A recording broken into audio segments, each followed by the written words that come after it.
Hey boys, and welcome back to another Bleach Brave Soul video, and today we are over on BBS Simulator. Shout out to Soul as always, the link will be down in the description. We're going to be talking about the upcoming Christmas banner, which will be dropping tomorrow morning my time, 7 AM GMT. I will have a video of me summoning on it tomorrow, but I'm only going to be doing 2 multis, and I'm only going to be buying that character ticket in the hopes to try and get Momo 2 weeks earlier. If not, I'm going to save the rest of my orbs and summon on an individual. And if I'm being honest, lads, I would recommend most people to skip this banner. That's how I see it.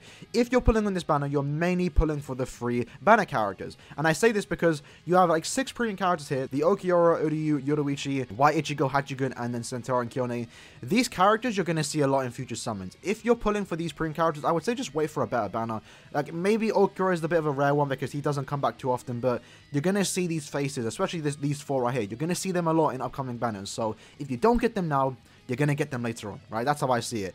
And then for the Christmas characters, again, you're going to see these characters appear a few times. Nelio, I think, is the rarest of the 3. The Soifon comes back like every month in that Senkamon selection banner. And then the Now also comes back every now and then. I've pulled both of them many times. Same for my guildmates. They also pulled the Soifon and the Now. But for Nelio, since she is the better of the 3, she is a bit more rarer compared to the other 2. And also for Nelio, she's coming back later this month on the 26th for the voting banner. And I would say, unless you want to pull for these waifus because they're your favorite characters, right? Many of the top 3 here, the new 3 banner characters, then maybe it makes sense to pull in the main banner.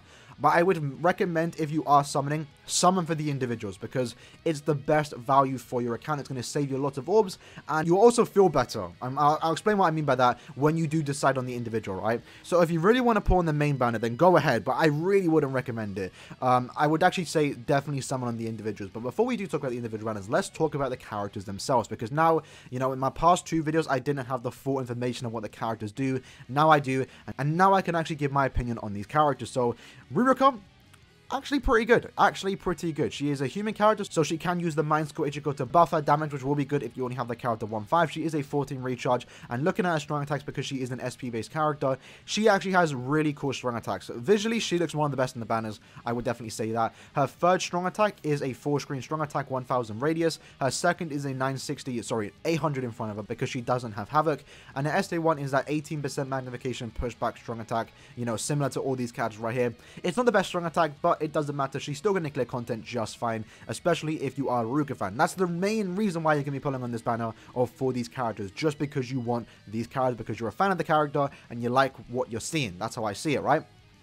So overall, she's an okay character. She does also have the increased status omen chance against heart attribute holos. She's probably going to be freezing a lot of holo enemies if you do go against them. So overall, she's a pretty good character. Then going into Rangaku, I would actually say she's pretty good. She is an Espada killer, which does mean you want to be using her for the Espada Week Guild Quest. And she actually has very good skills that make her potentially the best character for the Espada Week of Guild Quest. Why do I say that? Well, it's mainly from her Soul Bomb. She has a Soul Bomb that not only heals your teammates and yourself, weakens their defense, so you're doing even more damage, paralyzes them, and then also she has a skill, damage to paralyzed enemies plus 20%. So I've always been praising the Apache for being the best character for Guild Quest, the Espada Week at least, because she also, on her Soul Bomb, heals her teammates and weakens defense, and that allows you to clear a lot faster. However, Rangaku's doing that, but she's paralyzing too, so that's absolutely insane, because with Apache, when you do weaken their defense, they can still attack you, they can still hit you and completely ruin your run.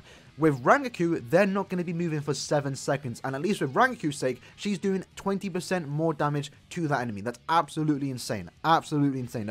It's actually really good, if you couldn't tell what I'm trying to say, right? Unfortunately for her, because she is a tech character, the final boss where she's going to shine the most is not going to be a speed character for many, many months, because we literally just had that. It's now changed. The final boss is now a tech character, but she's still going to be a very good character for that. If you do struggle with the Espada Week of Guild Quest, she might be a character you want to pick up. And since today we actually did receive news that we're going to be getting even harder Guild Quests in the future from next month, this might be a character you might want to have. Just saying, just saying. That being said, outside of Guild Quest, she's still going to perform really, really good. Looking at her strong attack, she has a 2800 length beam, so very good strong attack 1. 800 AoE radius in front of her SA2, very good similar to Ruroka. And then her SA3 is that one that groups everyone up together. But unlike these 4 characters right here, we're mainly comparing it to the Nelio, where it's actually very quick. And it's good for Guild Quest because, again, this is the Guild Quest character. She's going to group everyone up together. And if you are using 2 side lane characters that are night-based, for example, Ichibe and Broken, you're grouping them up, potentially paralyzing them because you hit a lot of times. And they're just going to be able to use all their nat string and just completely wipe out whatever enemies are left alive from that strong attack. So overall, she's a very good Guild Quest character. And outside of Guild Quest, she's still really good. She's a Rangaku 2. She's the 3rd season rank you in the game, and that's, if you're pulling for that, I don't blame you. She's actually really good. Personally, I want her, but if I don't get her from the first 2 multis in the ticket, I probably won't get her again until she comes back on another banner. Do keep in mind they're probably set to return sometime in January, February. I don't know the exact date, but these seasonal banners do come back after like 3 or so months, so do keep that in mind.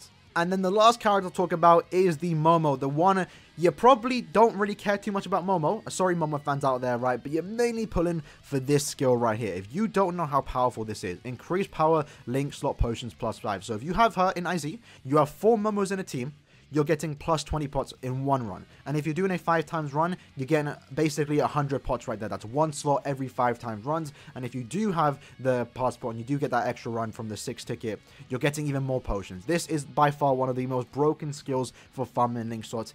You're going to see this every time we go into an IZ room. Since we have a link slot character in each attribute, someone's always going to be asking for a link slot character. And Momo herself is not a bad character. Unlike Kenpachi, where you basically always want to carry him, Momo can hold her own weight. She's actually not a bad character. So let's talk about it. So outside the link slot skill, she's still pretty good. I wouldn't say she's like amazingly good. I definitely feel like this skill right here is definitely carrying her a bit, but she's not like Canfield Kenpachi. He's actually quite bad, and I think I might have been calling him Broken earlier. But yeah, outside of that, she has Berserker plus 20%, ensuring that she does more strong attack damage, damage to lacerated enemies, so she does actually lacerate on her attack. So when you do lacerate the enemy, you're doing 40% more damage. Very, very good. And she also does have Devastation, so her Sword Bomb's actually hitting really hard. She does have Debilitator plus 2, so when you do lacerate, they're going to be lacerated for 2 extra seconds, and you have Sprinter plus 1. So pretty good right there. Looking at her attack, she's basically similar to Canfield out in yellow. She has a 4-screen strong attack free, a 1000 radius. She has a lunge forward for her SA1, and the SA2 is an interesting one because this is the 3rd character in the game to have it, where it is a 675 whiff. It's going to suck everything in, so you can see melee collision, 40% magnification. It's going to suck everything in around her in a 670 whiff. It's going to get them and then push them out range collision style with 80% magnification. So this right here can be good and bad. In some cases, you might be lucky to clear 2 waves or even 1 wave, right? But if you're doing this against a boss in Cobb, and again, she is a link slot character, so you will be farming Cobb a lot with this character if you want to at least get a lot of pots.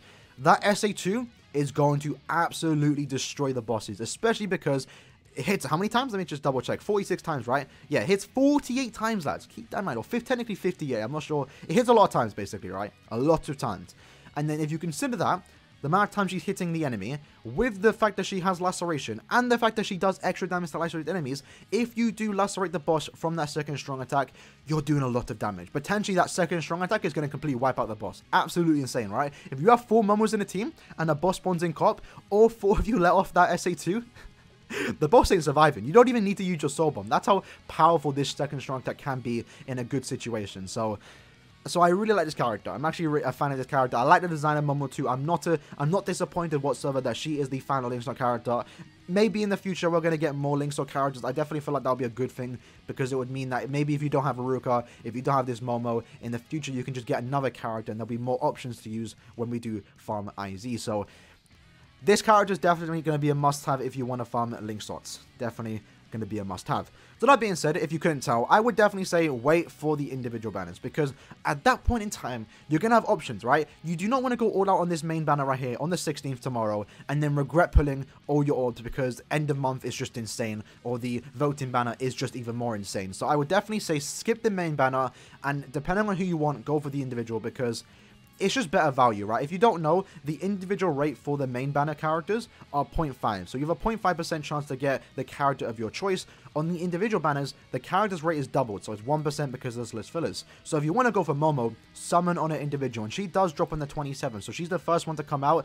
And I feel that's perfect timing, but also bad timing, because on the 26th, we're going to get the voting banner. And then on the 31st, while this banner is still here, we're going to have the end of year banner. So you have a lot of options to choose for, right? Maybe you don't want to pull for this character. Maybe you want to pull for the end of year banner. You don't really know what you want to do. You have the option to wait. So on the 31st, this banner is going to be here. The end of year banner is going to be there. And then I believe the voting banner would have just left. I think it's only going to be here for like 4 or so days. But we'll know the end of year banner, like what it is and what it contains a day in advance or something like that. So you'll have the option to choose what you want to summon for, and I feel like that's the best option. So I would definitely recommend most people watching this skip the main banner, summon on the individuals, and that's going to be your best chance to get the character you want, and also will allow you to save some orbs, hopefully, if you get lucky, and be able to pull in other banners like the voting banner, because that's going to be absolutely insane. You have like almost the 12 best seasonal and premium characters released this year, all in one banner. Hopefully the rates are good, and then you have the end of year banner, which we don't know what it's going to be, but it's probably going to be hype. So I would definitely recommend, I can't stress this enough, save for the individual banners. That is going to be your best option. If you want to go for Rangaku, I know it's going to suck to wait 2 weeks, but trust me, your orbs are going to thank you for it. I have almost 10,000 orbs, and I'm not even like pulling on the main banner outside of the first and second step. I'm going to wait for the individual before going all in, because it's going to be the best for the orbs that I do have. That being said, let's do some cheeky summons. What would it look like if we dropped 4,650 orbs on the main banner? I would hope to sweep the whole banner. Let's see what we get. Yeah, look at that. Brutal. Absolutely brutal. So imagine dropping 20 multis and not getting a single Momo. And we even got our first 5-star in the 5th step. Nah, fam. Nah. So it took us 6 steps to get our first Rangaku, and it took us 8 steps to get our first Ruruka. That's okay. That's not bad. But yeah, like I would absolutely be annoyed with this kind of like result. 3 dupes of Rangaku is not bad though, because she is a Guildcrest character, so getting dupes of her isn't a bad thing. I would only really want 1 copy of Ruruka, but that's not bad. No, it's actually bad. This is why you don't pull on the main banner, right? This is why you never pull on the main banner if you're going for one specific character. For me, that one specific character is going to be the Momo. So let's take it slow with this one, right? What would it look like if we did... There you go. This is why you pull for the individual banner, right? Obviously, you could get lucky. You could get Momo off the first multi on the main banner. But, you know, like, the rate-wise, you have a better pulling on the main banner because you have a double chance to get a 1% rate here compared to the 0.5% right here. So, there we go. 150 orbs in, and we've already gotten the Momo. I want to test it in the future. I don't know when I will, because I don't have the patience, right? But, like, I want to know, is it better to do 20 emojis on the main banner, or is it just better to do summon on the individual banners and just keep going until you get the character? So let's actually check that, right? So 150 orbs in, and we've already gotten the Momo. That's 2 multis in. All right, 3 multis in. We got Kenpachi, okay, 4 multis in. We got Retsu, all right, 5 multis in. So you can get shafted. Like, you know, you can end up doing a lot of multis on the main banner and not get anything. Let's keep going, okay. Okay, please. Alright, 10 multis in. Okay, there we go. So it took us 10 steps to get Rangaku. So far, if we were just only summon on the individual banners, 2,100 orbs, and we would have pulled 2 of the banner characters. That's not too bad. That's not too bad. And then that's actually pulling Ruruka. Now let's see how much orbs it will take for us to get her. So that's 1 step, 2 steps. Not want to see Lisa. Another Lisa, okay. We got Nemu, not what we want to see, and then we got Ruruka. So overall, it took us like 3k orbs to get everyone in the banner, just only summon on the individual banners. Meanwhile, we did around 4.6k orbs on the main banner, and we didn't even get the whole banner. So in some cases, like I said, it's always better to summon on the individual banner. I would definitely recommend, and I know I've said this a lot, you're probably already annoyed with me saying it, summon on the individuals because it's just better, rates are higher. It allows you to save, and it will give you time on whether or not you want to pawn these characters, or maybe you want to pawn the end of year banner or the voting banner. That's the best thing I could say. Do not go all in on this main banner and then regret it 2 weeks later.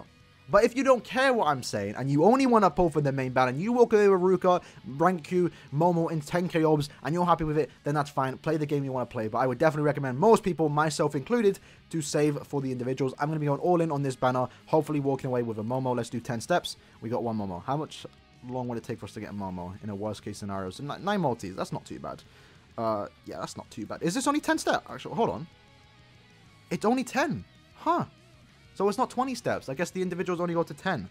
I did not realize that. So that's new to me. I actually thought the individuals went to 20 multis, but apparently not. Which kind of hurts, because it always hurts going past step 10, especially if you don't get the character. But I'm going to go deep with this Momo because I always farm link slots. It's one of the more fun things I like to do in Bleach Brave Souls. That being said, hopefully you guys did enjoy the video. In the comments below, let me know what you guys think about this banner. Are you summoning? If you are, good luck. I'm going to be doing 2 multis and the ticket in the hopes to walk away with Momo, and then I don't even need to look at the individual banners whatsoever and just save for the end of year. That's my advice. That's what I'm doing. Hopefully you guys did enjoy it, and I'll see you guys in the next one. Peace.